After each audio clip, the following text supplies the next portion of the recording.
Would you like to? Sure.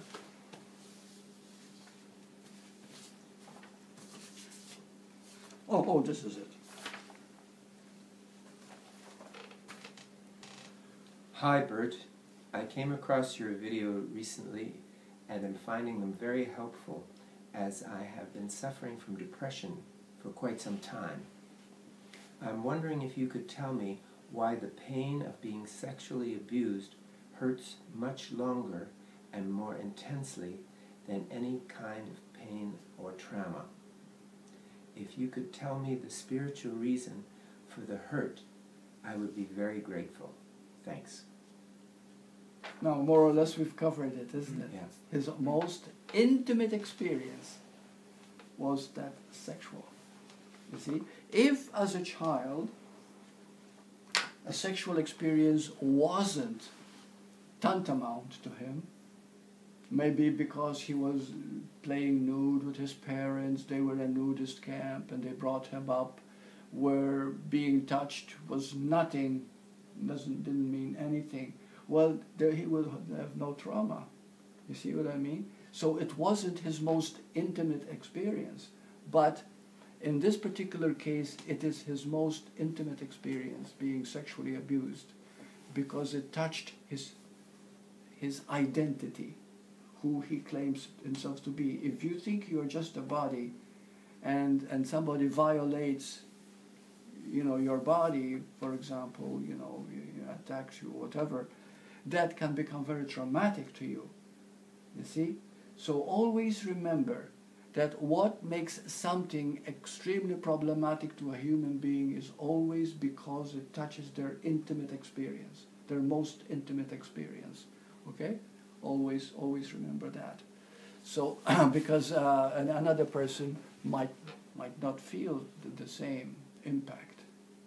Okay, so first we cover that. Okay.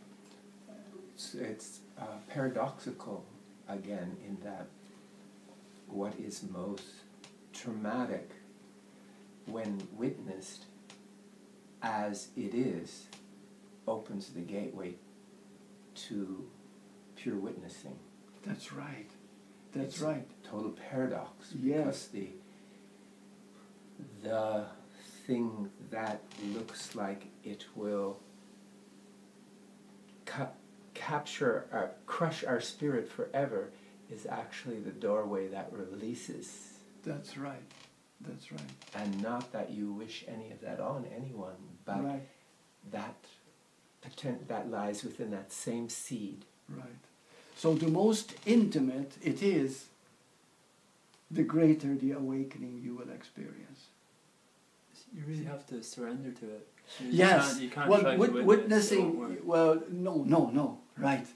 But if your witnessing has awakened, now how do you awaken witnessing? Now we can briefly talk about that because that's a very important one. When you look at something, remove the label from it. Remove the idea from it. For example, as I see a picture and I see the frame, immediately I'm seeing Bhagavan Ramana Maharshi, I'm seeing the frame, and I'm looking how it was produced, etc., etc. Okay, that's very shallow. That's okay. But if I go into the very soul of what I see in his face, if I go right into the very feeling, you begin to witness something more. Do you know what I mean? Like if you look at his face right here, and you look into his eyes, you go beyond the surface, right? You almost go deeper and deeper. So, so when you look at something from an intimate point, you automatically see more. As you practice doing this with anything that you do. For example, a mother, she's carrying a child with her in the marketplace, and he's screaming and yelling and making a noise, and it's embarrassing her and everything else, and she says, quiet, she shakes him up, quiet. Now, what she is seeing, remember, what she is seeing is a child who is disturbed at the moment, who's hysterical. But if she has love in the moment, true love in the moment, all she sees is someone who's being deprived of love. Why does a child become hysterical? Why does a child become so out of control? Because at the moment they're not getting the love that they want. Okay? In other words, they are deprived of the very thing that makes them feel whole. And a child who doesn't understand, he knows he's being ignored, he's not having what he wants. Okay? So therefore he begins to act up. Okay? So his intimate experience, that screaming becomes his intimate experience. If that child, let's say, grew up very intelligent, very aware, and was able to see at that moment that he's acting, is it possible? Yes, it is possible. We can train ourselves to look and see, even in moments of great pain, we can actually have a glimpse into what is causing this, into why we're doing this. And that's all it takes. You see? So witnessing can become so sensitive that it can go right into the very core. But another thing that comes with witnessing, it gives us the intelligence to know that love is unconditional. So this means that the most painful thing, if you experience it fully, that painful thing can be the most glorious, joyous thing. Because you enter through witnessing its opposite, it releases. You see? Are we understanding this? It's very clear, right? Okay. So the more frightening an experience is, if we're witnessing, we get the opposite, and we see that it's love doing it. All right? Just like we said before, a child is learning to walk and keeps falling and keeps crying. But there's one thing for sure that is happening, that every time he gets up to walk another step, he's in greater balance. He's learning to, to be in very greater balance. At that point, that this love is making him fall, not making him fall, but allowing him to fall, so that, but through that falling, he knows how to walk. We take it for granted. Walking, talking, experiencing, we all take it for granted. But all this has come through unconditional love. How awareness has, through unconditional love, made us what we are. And so, as we keep on expanding more and more and more, we become spiritual giants. We actually become pure awareness. Because the pure awareness is called heaven. Buddha called it nirvana. You see? Because it becomes the greatest of all. So intimacy, when it's fully experienced, it becomes its opposite. When it's very negative, it becomes its opposite. Okay. Do we understand how this works? Yeah, I understand it. Okay. In some ways, the witnessing takes away the game of there being something wrong. That's very good. That's true. That's it. And then... Because witnessing and unconditional love are the same. Yes, and the paradox is the pain comes from a perception of a lack of love, but witnessing is love itself, so you don't even have to know any whys, because it holds you in that which you seek. That's right. It holds you in that which you are seeking. Yeah. That's beautiful the way you put things. Yeah. And this is what witnessing does. So are we getting an idea what witnessing really is? Witnessing is really awareness, but awareness that has refined itself into itself. Like it sees its own. Like awareness is aware of that you're aware. And this is all that you are. Everything else is simply becomes a thought, becomes emotion, becomes feeling, but all you are is awareness itself. And when that hits you, that's called an awakening, a spiritual awakening. I got something new in that the awareness, aware of itself. Up until then, there are degradations of duality. Right. But when awareness is aware of itself, it is one with itself and with everything. This is why it's self-recognizing, you see? Yeah. Right. You see, many people think, when I am aware, when he is aware, there's no such thing as when you're aware. Awareness is one. There's only one awareness. And there are 7 billion humans on this earth. But they still think that when they're aware, it is them who's being aware. You see? But there's only awareness. It is God looking through billions of eyes. Now, when people don't know that, they think, oh, my awareness is corrupt because I'm aware of judgment, of ugly things around, blah, blah, blah, you see?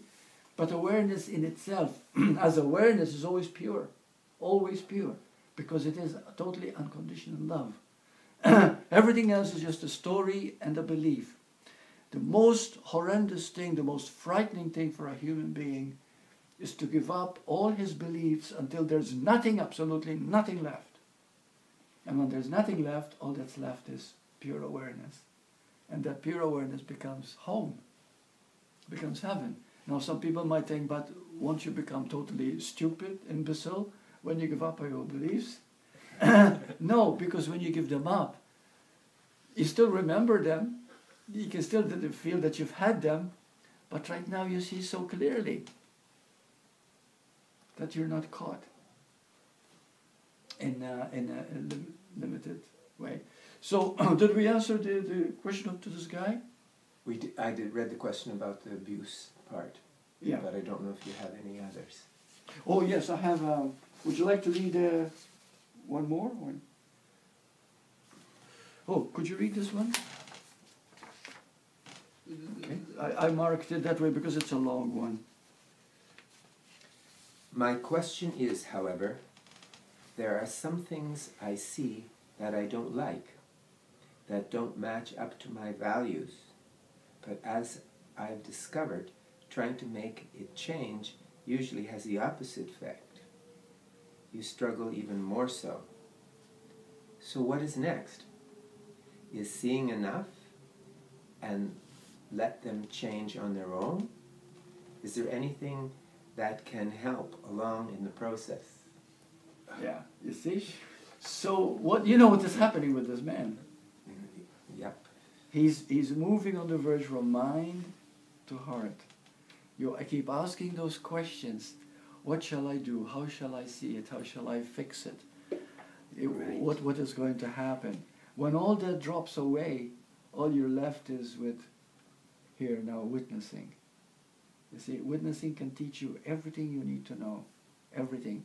Just simply witnessing. See, I wish I had the ability to really communicate this. When it came to me so clearly what witnessing was, sometimes something is so exciting and you want to scream to the world and you want to allow everybody, but you just don't have the words. You can't because they don't understand. Whenever I tried to tell people what witnessing is, I found it difficult to have them see, because I know that when they asked me the next question, I knew that they didn't understand. Okay? So in brief, witnessing is seeing something as it actually is. And now you might say, but if everybody looks at the same thing, are they seeing the same thing? No! In the same way, if you go to an art gallery, some people can see something really ugly. Some people can see a work of art. You see what I mean? Beauty is in the eye of the beholder. But there is beauty in everything. So when you witness, you go right into the very core and essence of the thing itself. And the thing itself becomes alive. And that's how we know that everything is alive. Because everything comes from, And that is where the pure orgasmic beauty comes from, for lack of better words. Yeah. Not in the Rembrandt versus Picasso, but in every cell and pixel of paint that is God's majesty showing through, not because it's red, green, blue, or yellow. That's right, not because but of this its or that. very nature Yeah. is God's face. Yeah. There is something to fall in love with. Right. And when you start witnessing, you begin to see that. You're awe-inspired. You're filled with wonder. You begin to see things in a whole new way. See, the average person in the street, they suffer so much because they're so lost in who they think they are, the ego. They feel so small that they miss the miracle themselves, that they are existing, that they are alive, that there is no limit to that intelligence which they are made of. For example, you know, many times I say that the body is made up of 100 trillion cells. You see? Cells. But what is interesting is that the cell itself, the single cell itself, which cannot be seen by human eyes, is not only intelligent, but it's also made up of 99.99% same DNA, like everybody has. So in other words, everybody in the world is made up of the same DNA that you are, except there's one single 1% is missing, which seems to make the difference. Now, when we are not very aware, we keep seeing separation all the time. Separating you from this, from this, from this, from that. You begin to see separation. When you begin to witness, you begin to see the essence of that existence, the very beauty of it, the very intelligence of it. You see it everywhere. In anyone and in anything. You see? So some people have said, who have experienced tremendous witnessing experiences, and they said that everything talks to them. Everything. And that means not only vegetables and animals and all living things, but also inanimate things are all consciousness. There is nothing outside of consciousness.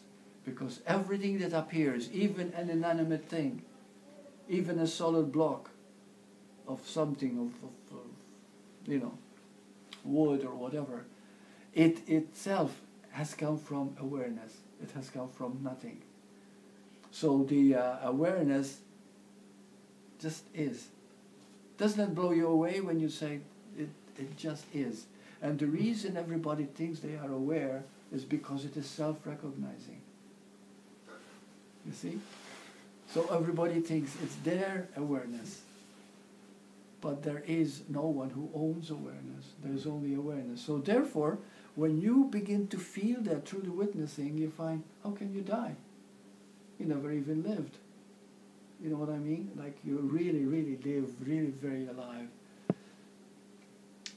There's no end to you. And there is no limit to the joy that you can experience, because what we call witnessing, what we call pure awareness itself, is the greatest joy that we can feel. Maybe we can give examples of this great joy. You know, you see someone, you know, and they're always, you know, looking grumpy, worried, always negative. But one day, they are so bright and alert and happy, and you say to them, wow, you look fantastic, you look so good, what makes you, you know, and he says, I feel great. And then he says, what is it that is making you feel great? They don't know. It's just that they're not thinking about anything. There's nothing that's bothering them. There's nothing negative. There's nothing weighing. There's nothing that they have to do. There's nothing that they have to focus on. They just are.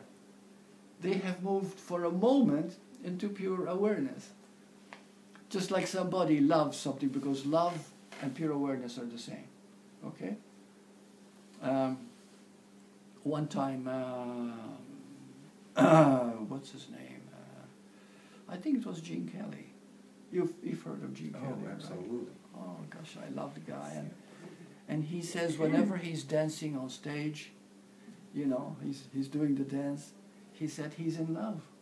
And when he did Singing in the Rain, and he says how incredible he was, you know, his talent. And very few people can actually duplicate his timing and everything else. It's fantastic. And he actually said during an interview, he was in love, and that love moved him. It acted through him, you see. It was also,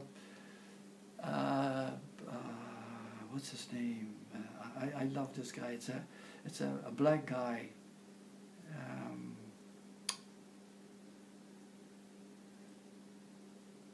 What's his name? Heinz. Hmm? Heinz. Oh, Heinz is great. Yeah. This one is he gave a tap dancing when he was dying of cancer, and his last few days they celebrated him, and they got him on stage, and he actually tap danced, and his body just passed away a few days later. Come on, Sammy Davis Jr. Sammy Davis Jr. Yeah. Now, when that guy was on stage,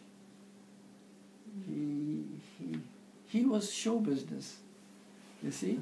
Now, what makes people so magnetic? You see, they're living from their most intimate moment, and they become totally one with it. You see, because when it's very negative, you don't witness it.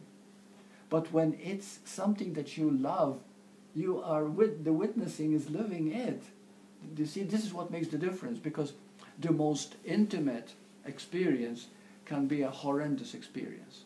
You see, maybe a car accident, the loss of your wife, or whatever, you see. But it can also be, like you said, a sexual orgasm, okay? So, or a spiritual orgasm, you meant, yeah. I'm sorry. Yeah. So at that moment, it would be so beautiful at that moment. But what also gives it that beauty, because there is nothing in it which is limited. And so it becomes one with witnessing. So you are one with it totally at that moment. There is no separation at all, you see. So when something becomes very intimate, it takes over. If it's negative, it takes over by becoming depressed. You want to kill yourself. You want to kill everybody around you if it's very negative. But if it's very beautiful, you also want to share it, want to experience it. What makes something so-called ugly is because there is no witness in it. There's no I am watching. Maybe that's one way to put witnessing. You know, the I am that you are is looking, seeing, being. And when that is brought into fruition, you are at your highest glory, your highest home, your highest living. See? So when people ask me questions like this, they're coming from a place of pain, because their intimacy has... Because what happens when your most intimate experience is painful? It kills everything that is beautiful in you. It buries it in the moment. You see what I mean? Right. And people can get so caught in their intimate experience that they say, there is no God, there is no... How can I believe what you're saying? Maybe you're making it up. You see? Because at that moment you can't believe that something can be so wonderful. See? But if the witnessing comes in, it changes completely. Oh, this one here. I just read it. Could you read it? There's an amazing sense of witnessing here. There is a watching of thoughts, perceptions, and emotions. I want to know what is witnessing, and like the question, who am I? There is no answer. In fact, there is simply observing the question, what is witnessing? And only silence and space remain. Yet I feel this impulse to keep asking the question, as if watching does not resolve it. See what he's doing there. He's getting closer and closer now very close. to the witnessing. You see, and as long as you want an answer, as long as you want to break it down, but you can't. It's not possible. There are no words that can explain it. But the people can train their awareness, so to speak, through inquiry until they begin to see that there's nothing but awareness. And that the moment you begin to see that, then everything you look at becomes a witnessing. You see? When Jesus walked the earth, everything he saw God. He saw the Father, in other words. He saw the face of Christ, whatever. You know, saw it everywhere. Because he was the witness as he moved around, you see. But the average person cannot see that because they don't even know that their nature is awareness. And that is the beginning. That is the beginning. And then when you're aware of awareness, then the witnessing starts to become alive. So did we see here how, as we answered this, that it is that optimum experience itself that creates everything in our life. It either destroys us or makes us. Isn't the part that you say destroys us, though, isn't that only half of it? Yes, because the destruction happens because we make it negative and we're not able to witness it. But yeah, it's almost like what I mean by half is that it's not complete yet. We're only halfway through. We're only halfway through, yeah. And if we allow it, just like Ramana Maharshi did, he experienced his own dying, he witnessed it, his own death. And he became his own death. And then he got up and says, there is no death, there never was death. So if he was totally free. To run in that fear, then he would have never experienced that. No, like never, he didn't go never, all the way with never. And this is why, and this is what I'd like to leave with this essence. Today I have to apologize for my lack of words. I'm so tired. I hardly slept last night. So this is why I'm groping. Memory becomes bad. But anyway, what I'd like to end with is this, that as you begin to allow yourself to look at your most intimate experiences as painful, because they are painful in the beginning until you wake up, you'll find that as you begin to witness them without label, without story, without conditioned mind, just see them, look at them as they are and see what they're trying to tell you, see what the message is. And the message is always unconditional love. Believe it or not. No matter what is happening, it's always unconditional love trying to teach you something beautiful. And if we can get that alone, you see, then we learn from everyday life teaches us something. Yeah. I just wanted to just touch something. When I lost my children, there, I could have stayed in that place. But there was incredible, untouched joy that even that, which had totally crushed me, could not touch. Yeah. And that joy arose despite me. It arose, I didn't want it to arise. And there it was anyway. And when I became aware of that, I couldn't hold that, all that other sense of